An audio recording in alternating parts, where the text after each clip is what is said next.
ভারতের ঝিনাইদহ ৪ আসনের সংসদ সদস্য আনোয়ারুল আজিমের মৃত্যুর খবরে নিজ এলাকায় নেমে এসেছে শোকের ছায়া। এমন মৃত্যু মেনে নিতে পারছেন না দলের নেতাকর্মী ও এলাকাবাসী। ঘটনায় জড়িতদের দ্রুত শনাক্ত করে শাস্তির দাবি জানিয়েছেন তারা।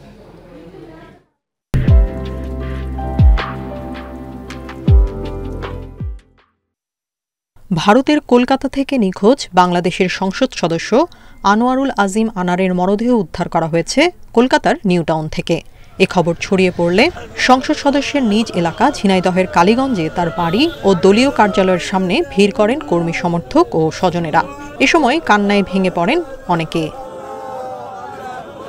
স্থানীয়রা বলছেন, এলাকায় বেশ জনপ্রিয় নেতা ছিলেন সংসদ সদস্য আজিম। কোনো ধরনের প্রোটোকল ছাড়াই সাধারণ মানুষের সাথে মিশতেন তিনি, যে কারণে এলাকার জনগণ তাকে বারবার ভোট দিয়ে নির্বাচিত করেছেন। সে কাউকে কোনোদিন শত্রু মনে করেনি। সে নির্ভয়তে এলাকায় একা একা মোটরসাইকেলে চড়েছে, মানুষের ভালোবাসা দিয়েছে। তার ছোটবেলা থেকেই মানুষের সঙ্গে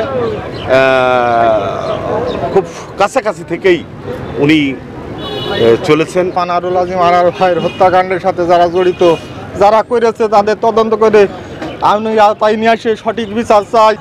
ভিন্ন দেশে সংসদ সদস্যকে হত্যার ঘটনায় উদ্বিগ্ন দলের নেতারা।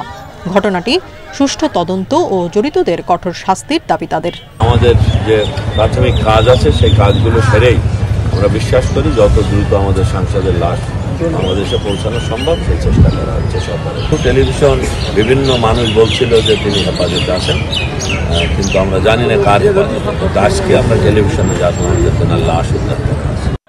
আনোয়ারুল আজিম আনার 2014 থেকে 2024 সাল পর্যন্ত টানা 3 বার বাংলাদেশ আওয়ামী লীগ থেকে ঝিনাইদহ 4 আসনের সংসদ সদস্য হিসেবে নির্বাচিত হন। Independent news.